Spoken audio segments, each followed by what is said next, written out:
Everyone on the internet is selling you the exact same cheap dream. They tell you that starting a cleaning business is the ultimate low-cost side hustle. Buy a $10 mop, grab a bucket, get some cheap glass cleaner, and suddenly you are making $10,000 a month. Listen to me very carefully. That is a lie designed to sell you a course. The brutal reality: a real cleaning business is not about wiping dust. It is a ruthless, high-stakes logistics game. It is a legal minefield where one wrong chemical, one broken vase, or one misclassified employee will bankrupt you overnight and leave you buried in lawsuits. In this video, we are exposing the brutal truth about the cleaning industry. I am going to break down the exact blueprint of how this business actually operates, comparing the strict legal frameworks of the USA versus the heavy bureaucracy of Europe. More importantly, we are going to uncover the hidden traps that gurus never mention, the insider traps that kill 90% of beginners in their very first year. Put down the mop. It is time to look at the brutal math. Phase 1. Choosing your battlefield. Before you buy a single piece of equipment, you must decide who you are fighting for. Let's start with B2C, residential cleaning. It is easy to start and you get paid cash on the spot. But here is the brutal truth. It is a race to the bottom. In residential cleaning, you are competing against students and undocumented workers willing to scrub floors for $15 an hour. It is a price dumping war zone. To survive, you have to sell premium service, not just a clean floor. Then there is specialized cleaning, high-rise window washing, carpet extraction, or biohazard cleanup. The margins are massive, but so are the risks. You need heavy equipment and strict local licenses, so everyone eventually pivots to the holy grail of the industry, B2B commercial cleaning. You sign year-long contracts to clean offices, warehouses, and restaurants. High revenue, empty buildings at night. Sounds like the perfect passive business, right? Wrong. Welcome to insider trap number 1, the net 30 death. Gurus tell you to sign a massive corporate contract. What they hide is how corporations actually pay. Big companies operate on net 30 or net 60 terms. This means you do the work for a full month, send the invoice, and they have 30 to 60 days to legally pay you. But guess what? Your employees and your chemical suppliers demand to be paid every single week. If you step into commercial cleaning without a massive cash reserve to float your payroll for 2 months, this cash flow gap will bankrupt you before you ever see your first corporate check. And that brings us to insider trap number 2, bidding roulette. How do you price a commercial contract? Amateurs calculate by square footage. They think 10,000 square feet is just 10,000 square feet. That is business suicide. 10,000 square feet of an empty warehouse takes 1 hour to clean. 10,000 square feet of a dental clinic with 100 tiny desks, monitors, and chairs takes 5 hours. Professionals never use square footage alone. They use a system called time and motion. You must calculate the exact fixture density, how many objects need to be wiped, and the specific surface types. If you bid by square footage, you will either overcharge and lose the client or undercharge and work for free. Phase 2, the legal minefield. If you think cleaning is just about hard work, this is the exact stage where the government can crush your business before you even scrub a single floor. Let's talk about the bureaucratic matrix in the US versus Europe. In the United States, your first decision is the structure. Amateurs choose a sole proprietorship because it is free. Professionals choose an LLC. Why? Because cleaning is a high liability business. If your worker ruins a $100,000 marble floor, an LLC protects your personal assets. Your house and your savings are safe. Then you must deal with the IRS to get your EIN, your employer identification number, and register for a sales tax license at the state level. Now look at Europe. If you think the US has paperwork, Europe will make you bleed. In Germany, it's a GmbH. In France, a SARL. In the Czech Republic, an SRO. The bureaucracy is brutal. In many European countries, you cannot just click a button to start. You need a notary, weeks of waiting, and a mandatory minimum share capital, sometimes up to 25,000 euros cash just sitting in a bank account. On top of that, you must immediately navigate the local tax numbers and register for the complex VAT system. But honestly, none of that paperwork matters if you fall into insider trap number 3, the misclassification trap.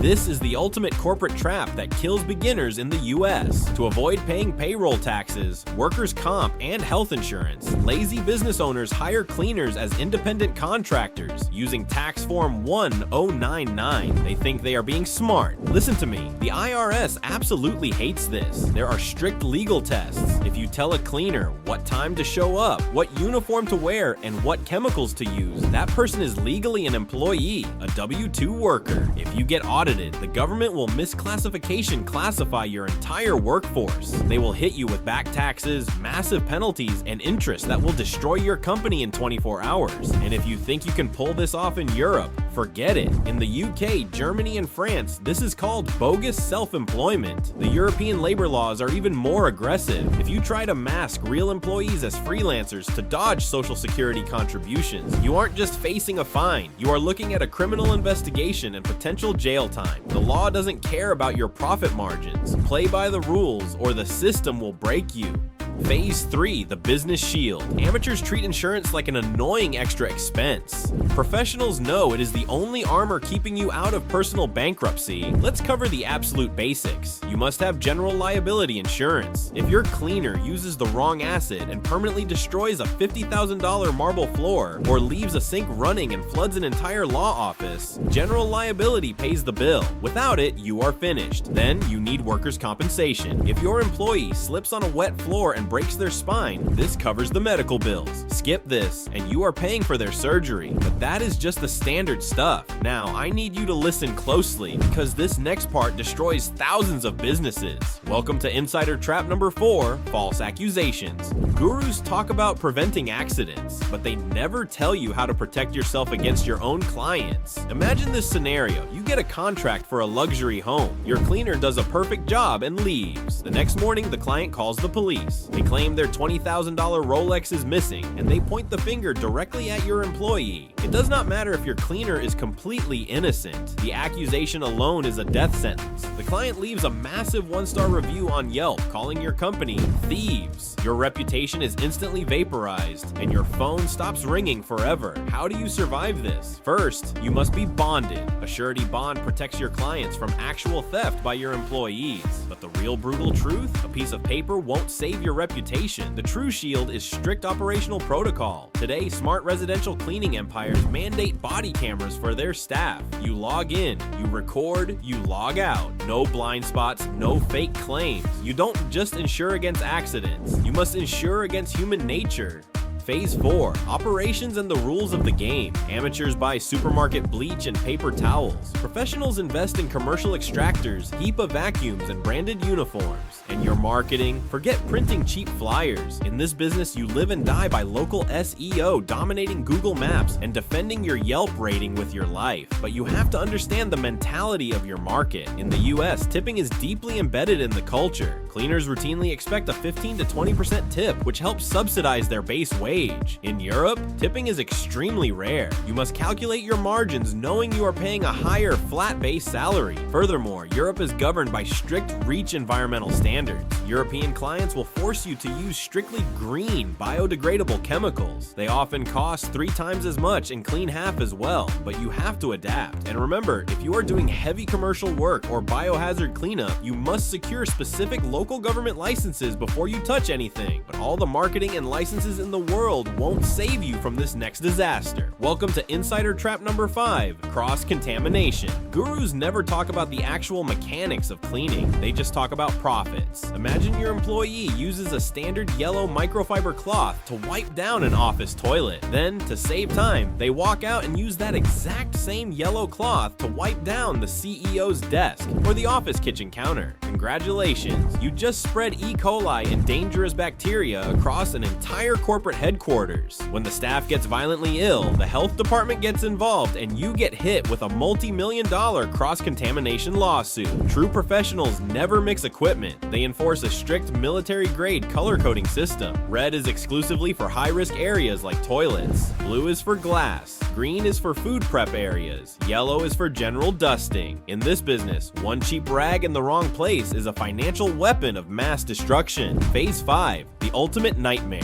Human capital. Gurus love to talk about automating your income. Listen to me, you cannot automate a mop. In this business, your biggest enemy is not your competition, it is employee turnover. Let's face the brutal reality. Nobody dreams of cleaning dirty toilets for a living. It is exhausting, back-breaking labor. Your staff will quit without notice. They will show up late and you will constantly be scrambling to cover shifts. You are not building a cleaning company. You are building a relentless, never-ending recruiting machine. But managing people is just annoying. The law is what will actually destroy you. In the US, the ultimate temptation is to hire undocumented workers and pay them under the table in cash to save money. Do not do it. You must process Form Y-9 and run every single hire through the federal E-Verify system. If the government audits your business and finds undocumented labor, the fines are crippling. Thousands of dollars per violation. They will freeze your assets and shut your doors. But if you think Europe is safer, you are completely wrong. Europe has the exact opposite nightmare, the impenetrable labor code. In the US, employment is mostly at will. You can fire a bad worker today. In countries like Germany, France, or Spain, firing a lazy, toxic employee who has passed their probation period is almost impossible. You have to navigate months of official written warnings, deal with labor unions, and pay massive severance packages. One bad hire in Europe becomes a financial parasite that you cannot legally detach from your business. You aren't just managing dirt, you are managing legal liabilities with a heartbeat. So here's the final brutal truth.